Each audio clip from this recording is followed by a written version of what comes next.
Le moment le plus drôle, c'était la séance où on devait construire tous nos prototypes, mais en miniature.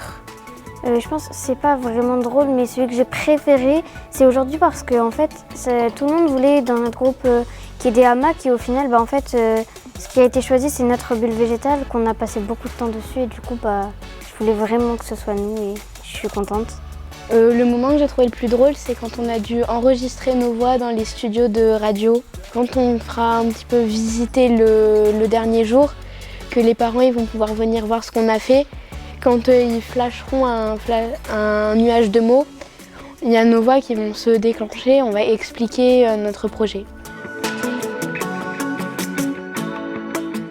C'était la première séance quand on a dû observer la cour et dessiner sur des plans, c'était un petit peu ennuyeux. Quand on devait choisir notre groupe pour faire si on était bricoleur, inventeur et tout. Quand on devait créer un texte, parce que c'était long et on ne savait pas trop comment faire. C'est quand on faisait que de parler pour réfléchir à la maquette.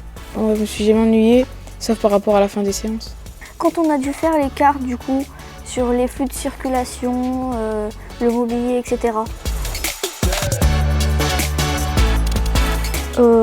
Les toutes premières séances, quand on nous a expliqué sur quoi on allait travailler, avec les prises de photos pendant la cour, quand on regardait des images pour nous inspirer sur Internet. La troisième séance, on a commencé à dessiner, faire des plans. C'est quand on a vu qu'en fait les bulles qu'on voulait faire en plastique, elles pouvaient être végétales et qu'on pouvait tresser des papiers. Être en groupe, à faire des choses à plusieurs. Et à savoir écouter, donner mon avis, à travailler en groupe.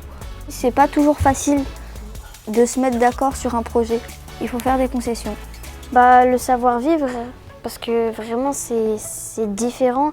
Quand on travaille en groupe, en classe, on est plus sur le travail en classe. Et là, on n'est pas du tout sur le travail en classe, parce que c'est vrai, c'est du travail, mais c'est en même temps plus un jeu. Du coup, c'est vraiment ça, le savoir-vivre. Dans le bricolage, je ne pensais pas qu'on pouvait utiliser autant de matériaux. Je pensais qu'il n'y en avait que quelques-uns principaux, mais pas plus. J'apprends à bricoler et j'apprends à me servir des outils de bricolage et j'aime bien.